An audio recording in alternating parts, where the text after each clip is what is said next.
আজকে আপনাদের বলবো গ্রাউন্ডিং কি। গ্রাউন্ডিং হলো মাদার আর্থের সঙ্গে হিলারের একটা সম্পর্ক বানানো।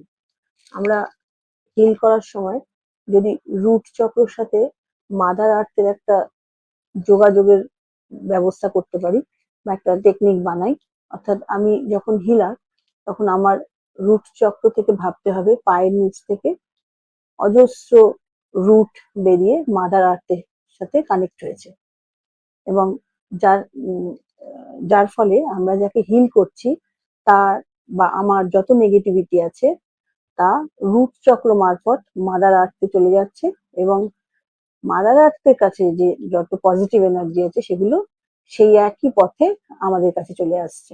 অর্থাৎ ছোট করে বলতে গেলে বলা যায় যে আমাদের শরীরে মানে মানে আমরা যে ধরিত্রীকে নেগেটিভ এনার্জি দিচ্ছি বা আমাদের সঙ্গে একটা এনার্জি এক্সচেঞ্জ হচ্ছে, যেটা নেগেটিভ এনার্জিটা দিচ্ছি তার এগেনস্টে আমরা পজিটিভ এনার্জি পাচ্ছি, কিন্তু নেগেটিভ এনার্জিটা ধরিত্রী মাতার কাছে গিয়ে বা মাদার আর্থের কাছে গিয়ে সেটাও পজিটিভ হয়ে যাচ্ছে। এবং এই ঘটনাকেই বলে গ্রাউন্ডিং। এবং গ্রাউন্ডিং নেগেটিভ জিনিসগুলোই মাদার আর্থে গিয়ে পজিটিভ হয়ে যাচ্ছে। এটাই হচ্ছে গ্রাউন্ডিং। যে আমরা যদি হিল করি, হিলিং করার পরে আমরা যদি গ্রাউন্ডিং না করি তাহলে কি কি হতে পারে।